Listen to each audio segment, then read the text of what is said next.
Bonjour famille, bonjour mes frères et sœurs de tous horizons.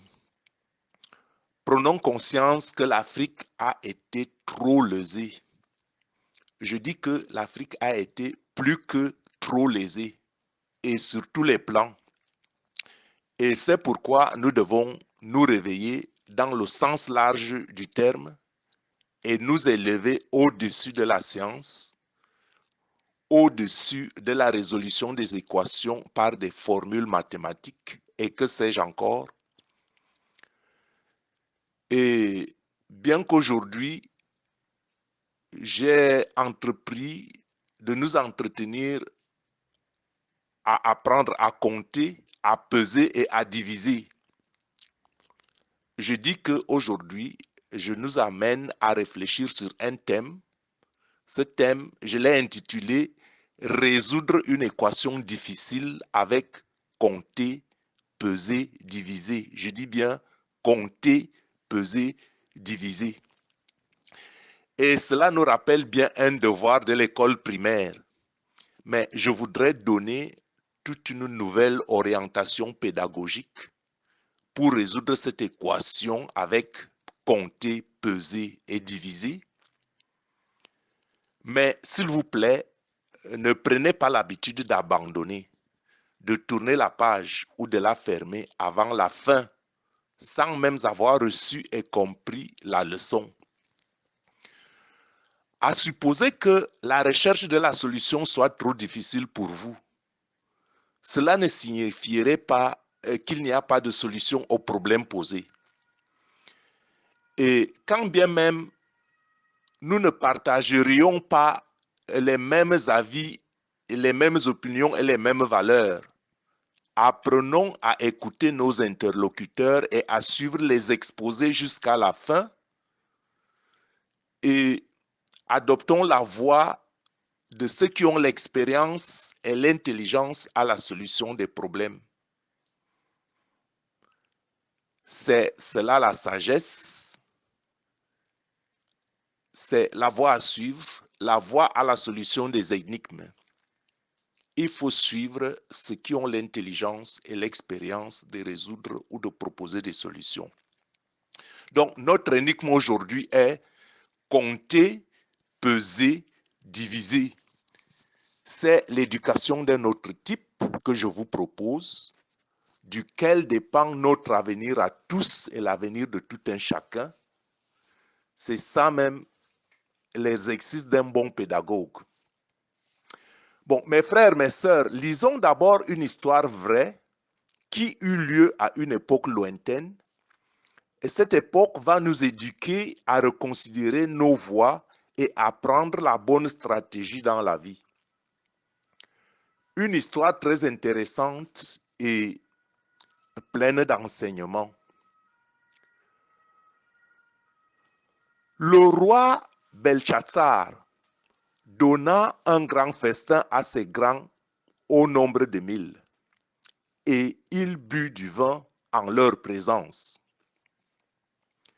Belshazzar, quand il eut goûté au vin, notez bien que le roi avait bu du vin et il fit alors apporter les vases d'or et d'argent que son père Nebuchadnezzar avait enlevés du temple de Jérusalem. Pour la petite histoire, mes frères et sœurs, l'armée romaine conduite par Titus, qui deviendra empereur romain entre 79 et 81 de notre ère, l'armée romaine donc conduite par Titus avait assiégé et conquis Jérusalem en l'an 70 de notre ère, après un siège atroce de 2 ans. Donc, pris en captivité par les Romains, le deuxième temple construit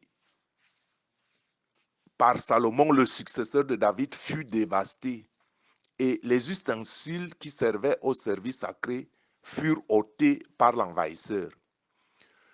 Donc, ce sont ces vases d'or et d'argent que le roi Belshazzar, successeur de son père à Babylone, après avoir bu du vin, avait mis à disposition afin que le roi et ses grands ses femmes et ses concubines, ses femmes et ses concubines s'en servirent pour boire.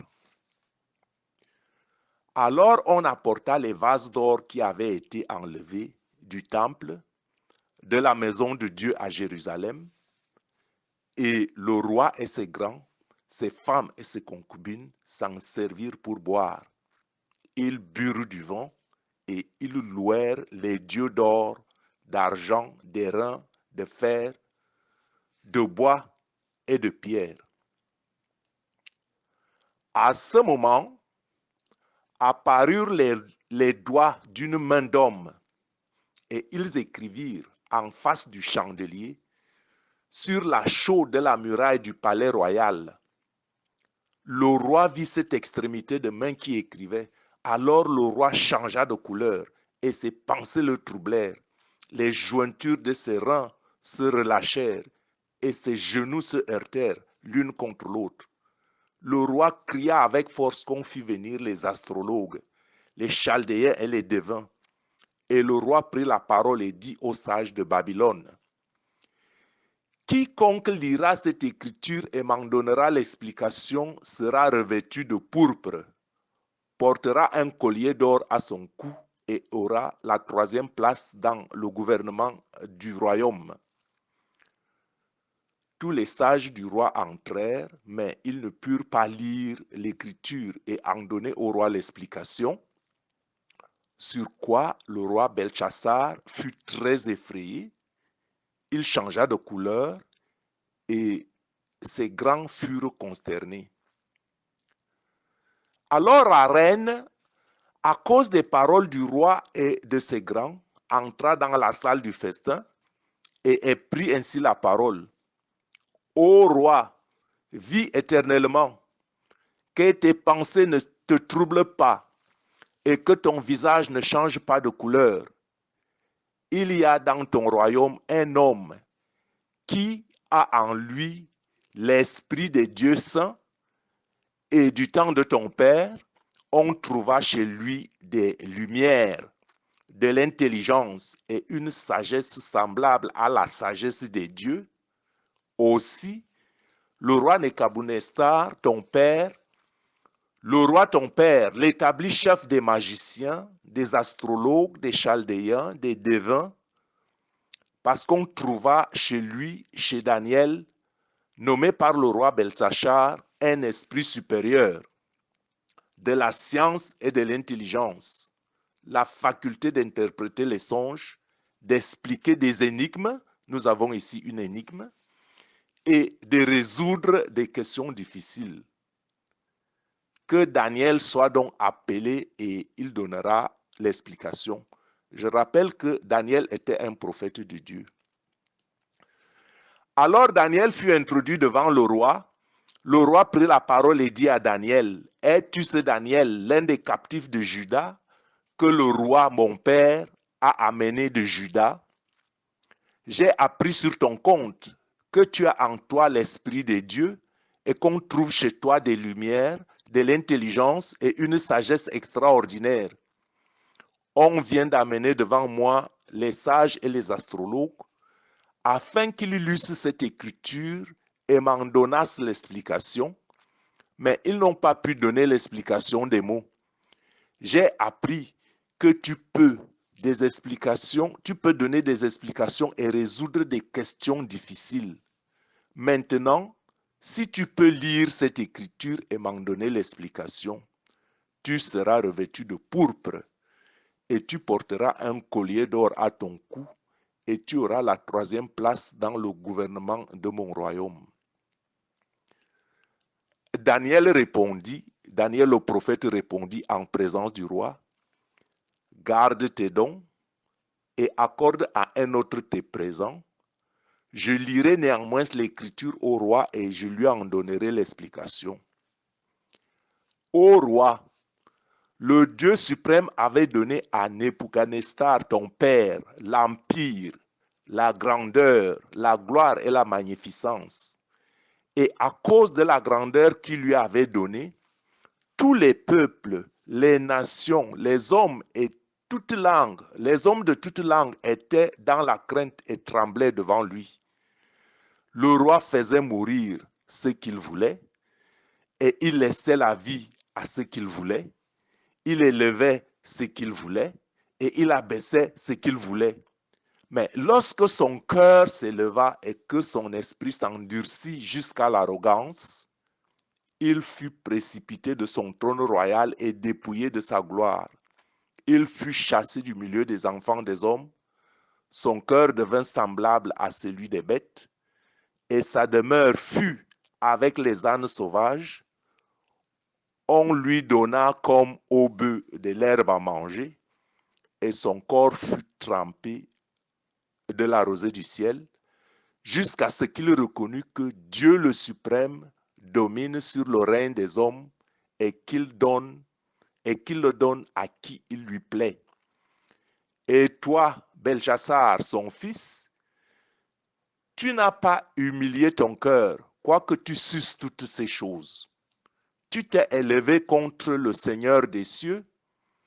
Les vases de sa maison ont été apportés devant toi, et vous vous en êtes servis pour boire du vin, toi et tes grands, tes femmes et tes concubines. Tu as loué des dieux d'argent, d'or, d'airain, de fer, de bois et de pierre, qui ne voient point, qui n'entendent point, et qui ne savent rien, et tu n'as pas glorifié le Dieu qui a dans ta main ton souffle de vie et toutes tes voies. Et c'est pourquoi il a envoyé cette extrémité de main qui a tracé cette écriture. Voici l'écriture qui a été tracée. Comptez, comptez, pesez et divisez. Et voici l'explication de ces mots. Comptez, Dieu a compté ton règne et y a mis fin. Pesez, Dieu a été pesé, tu as été pesé dans la balance et tu as été trouvé léger. Divisé, ton royaume sera divisé et donné aux Mèdes et aux Perses. Aussitôt, Belchassar donna des ordres et l'on revêtit Daniel de pourpre, on lui mit au cou un collier d'or et on publia qu'il aurait la 3e place dans le gouvernement du royaume. Cette nuit-là même, Belchassar, roi des Chaldéens, fut tué et Darius, le Mède, s'empara du royaume étant âgé de 62 ans. Donc effectivement, vous voyez, c'est une histoire réelle qui a été écrite par des historiens. Et la Babylone a été envahie et divisée par la conquête mède et perse. Alors mes frères, mes sœurs, famille, écoutez bien. Ce récit, cette vision des choses pourrait aussi s'appliquer à nous aujourd'hui et même à une échelle individuelle. Au sujet de compter, nos jours ici-bas sont comptés. Alors, après avoir compté nos jours sur terre, personne ne sait combien il lui en reste encore.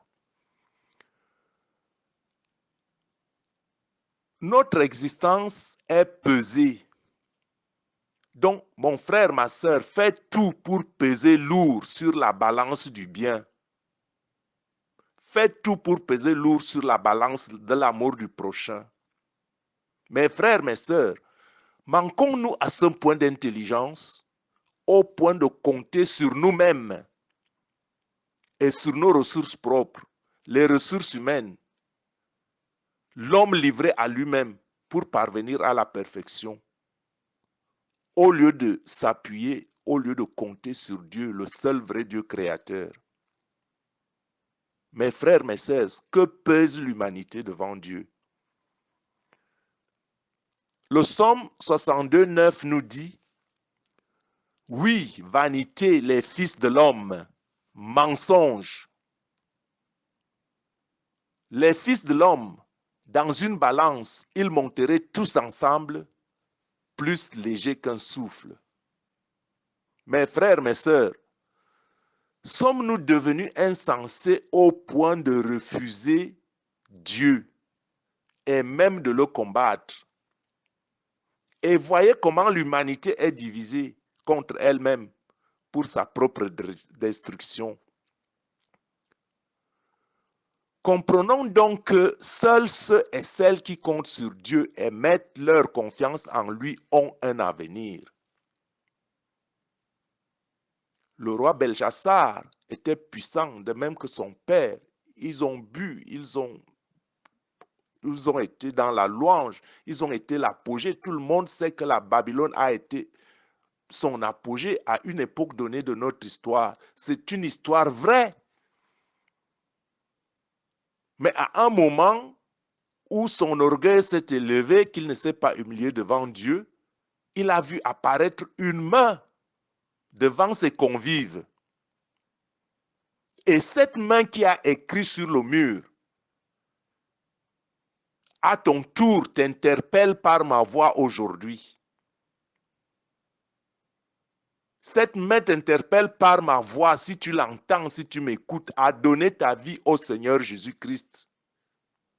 Ne sois pas orgueilleux et ne compte pas sur toi-même.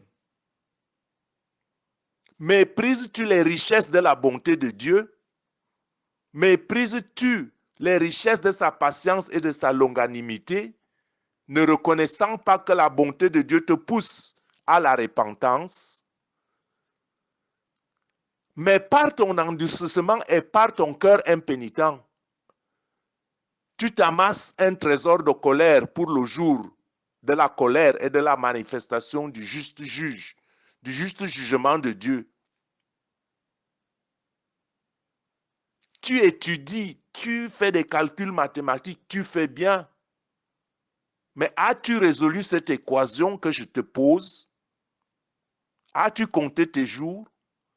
Les as-tu pesés? Les as-tu divisés? Tu sais seulement compter les formules mathématiques. Tu sais seulement peser les fausses balances de l'injustice. Mais as-tu pesé tes propres jours? Les as-tu comptés? Et ton avenir? Tu ne vois que l'avenir immédiat, c'est une bonne chose. Et l'avenir lointain, où irais-tu quand les voies se sépareront, quand les voies seront divisées, la voie de droite et la voie de gauche?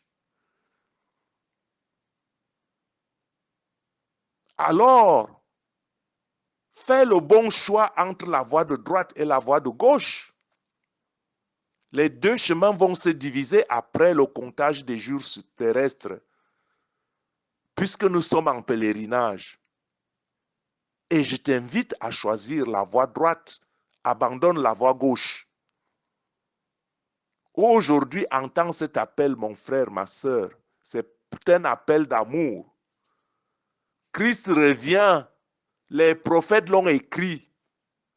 Alors, rapproche-toi de lui. Christ revient. Les prophètes l'ont écrit.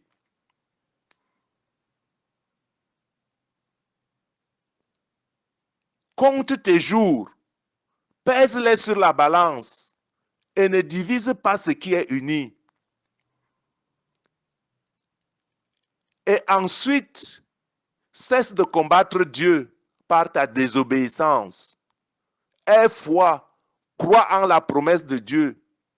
Je vous en supplie donc à apprendre à compter, à peser d'une manière nouvelle. Ne soyez plus divisés avec Dieu qui m'envoie vers vous, faisant fonction d'ambassadeur pour Christ. Dieu nous exhorte par ma voix. Dieu vous exhorte par ma voix. Je vous en supplie au nom de Christ, le médiateur. Il a fait couler son sang pour nous libérer de nos péchés. Restez loin de la culpabilité. Christ nous a libérés. Il a donné son sang pour nous et par son sang, il faut juste croire pour que nous héritions la justice par lui. Soyons réconciliés avec Dieu. Soyons réconciliés avec Dieu. Soyons réconciliés avec Dieu. réconcilié avec Dieu par Jésus-Christ, lui seul n'a point connu le péché. Et Dieu l'a fait devenir péché pour nous, afin que nous devenions en lui justice de Dieu. Crois en Jésus-Christ parce que Dieu l'a fait devenir péché pour nous, afin que nous devenions justice en lui. Lui seul est le médiateur. Lui seul est le médiateur. Lui seul est le médiateur entre Dieu et les hommes. Crois en Jésus-Christ. Crois en Jésus-Christ. Crois en Jésus-Christ. Dieu ne vous demande pas plus que de croire en lui et d'aimer ton prochain comme toi-même et d'aimer Dieu par-dessus toutes choses. Voilà l'énigme de compter, peser et diviser aujourd'hui. Une pédagogie d'un autre type. Prenez au sérieux ce qu'on vous dit. Prenez au sérieux ce qu'on vous dit. Prenez au sérieux ce qu'on vous dit. Et ne négligez pas cette parole. Merci de m'avoir prêté de votre temps et votre oreille. Je suis votre serviteur Gabriel. Je vous aime bien, je vous aime bien, je vous aime bien. Que la grâce de Dieu, que la paix de Dieu, que l'amour de Dieu repose sur vous. Abandonnez les mauvaises voies et le démon s'éloignera loin de vous. Bon dimanche à tous.